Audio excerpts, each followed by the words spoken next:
നമസ്കാരം. ഞാൻ Soy P Jacob, news desk, Brilliant Study Centre, Pala. ഇന്ന് 2024 മാർച്ച് 5 ചൊവ്വാഴ്ച. ഇന്നത്തെ പ്രധാന പത്രങ്ങളെല്ലാം പരിശോധിച്ച് അവയിലെ വിദ്യാഭ്യാസ വാർത്തകൾ ശേഖരിച്ച് നിങ്ങളുമായിട്ട് പങ്കുവയ്ക്കുകയാണ്, വേഗത്തിലും ചുരുക്കത്തിലും.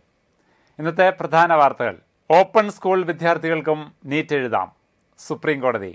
ഇങ്ങനെ പഠിച്ചാൽ CUET സിമ്പിളാക്കാം. ഇന്നത്തെ വിദ്യാഭ്യാസ വാർത്തകൾ മലയാള മനോരമ പത്രമാണ് റിപ്പോർട്ട് ചെയ്തിരിക്കുന്നത്. മലയാള മനോരമയുടെ വിദ്യാഭ്യാസം പേജിൽ പ്രാധാന്യത്തോടുകൂടി കൊടുത്തിരിക്കുന്ന ഹെഡിങ് ഇതാണ്: ഓപ്പൺ സ്കൂൾ വിദ്യാർത്ഥികളും നീറ്റ് എഴുതാൻ യോഗ്യർ, സുപ്രീം കോടതി. CBSEയോ സ്കൂൾ വിദ്യാഭ്യാസ ബോർഡോ അംഗീകരിച്ച ഓപ്പൺ സ്കൂളുകളിൽ പഠിച്ച വിദ്യാർത്ഥികൾ മെഡിക്കൽ UG പ്രവേശന പരീക്ഷ എഴുതാൻ യോഗ്യരാണെന്ന് സുപ്രീം കോടതി വ്യക്തമാക്കി. നീറ്റ് പരീക്ഷയ്ക്കുള്ള യോഗ്യതയ്ക്കായി ഇത്തരം ഓപ്പൺ സ്കൂളുകളെ ദേശീയ മെഡിക്കൽ കമ്മീഷനും അംഗീകരിക്കണമെന്ന് ജസ്റ്റിസ് സജീവ് ഖന്ന അധ്യക്ഷനായ ബെഞ്ച് വ്യക്തമാക്കി. പഴയ മെഡിക്കൽ കൗൺസിൽ ഓഫ് ഇന്ത്യയുടെ മെഡിക്കൽ ബിരുദ ചട്ടപ്രകാരം ഓപ്പൺ സ്കൂളുകളിൽ പഠിച്ച വിദ്യാർത്ഥികൾക്ക് നീറ്റ് എഴുതാനുള്ള യോഗ്യതയില്ല. ഇത് ഭരണഘടനാ വിരുദ്ധമാണെന്ന് ചൂണ്ടിക്കാട്ടി 2018 ഡൽഹി ഹൈക്കോടതി ഈ വ്യവസ്ഥ റദ്ദാക്കിയിരുന്നു.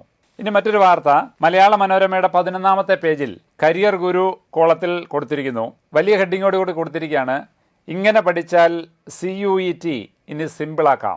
CUET UG മെയ് 15 മുതൽ. പുതിയ പരീക്ഷാ രീതി അനുസരിച്ച് തയ്യാറെടുപ്പിനുള്ള ചില ടിപ്സുകൾ. രാജ്യത്ത് ഏറ്റവും അധികം വിദ്യാർത്ഥികൾ പങ്കെടുക്കുന്ന പ്രവേശന പരീക്ഷകളിലൊന്നാണ് CUET UG.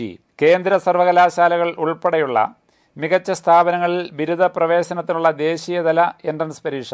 കഴിഞ്ഞ 2 വർഷങ്ങളിൽ നിന്നും വ്യത്യസ്തമായി തിരഞ്ഞെടുക്കാവുന്ന വിഷയങ്ങളുടെ എണ്ണത്തിലും പരീക്ഷാ രീതിയിലും മാറ്റങ്ങളോടെയാണ് ഇത്തവണ അപേക്ഷ ക്ഷണിച്ചിരിക്കുന്നത്.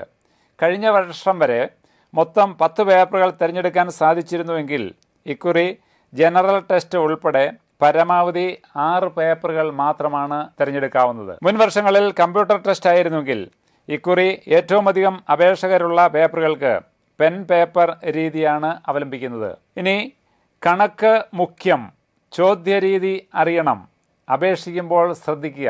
ഇങ്ങനെ വ്യത്യസ്തമായ തലക്കെട്ടോടുകൂടി ഈ പരീക്ഷാ രീതിയെക്കുറിച്ചുള്ള കൃത്യമായ അപഗ്രഥനമാണ് മലയാള മനോരമ ഇന്ന് റിപ്പോർട്ട് ചെയ്തിരിക്കുന്നത്. പൊതുവിജ്ഞാനം, current affairs, general mental ability, numerical ability, logical and analytical reasoning എന്നിവയാണ് ജനറൽ ടെസ്റ്റിൻ്റെ സിലബസിൽ ഉൾപ്പെടുത്തിയിട്ടുള്ളത്.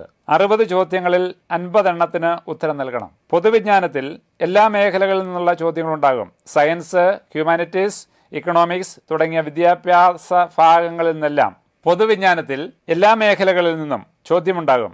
സയൻസ്, ഹ്യൂമാനിറ്റീസ്, ഇക്കണോമിക്സ് തുടങ്ങിയ വിഭാഗങ്ങളിൽ നിന്നെല്ലാം ചോദ്യം വരാം. പ്രധാന ദിനങ്ങൾ, പ്രധാനമന്ത്രിമാരും മുഖ്യമന്ത്രിമാരുമായുള്ള ബന്ധപ്പെട്ട കാര്യങ്ങൾ, വാർത്തയിൽ ഇടം പിടിച്ച സ്ഥലങ്ങൾ തുടങ്ങിയവ കറണ്ട് അഫയേഴ്സിൽ നിന്ന് ചോദിക്കാം.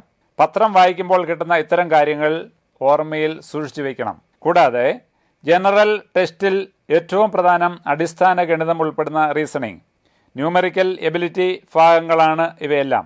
കഴിഞ്ഞ വർഷത്തെ ചോദ്യങ്ങൾ CUETയുടെ വെബ്സൈറ്റിലുണ്ട്. ഇവ പരിശോധിച്ച് ടൈം മാനേജ്മെന്റ് ശീലിക്കുക.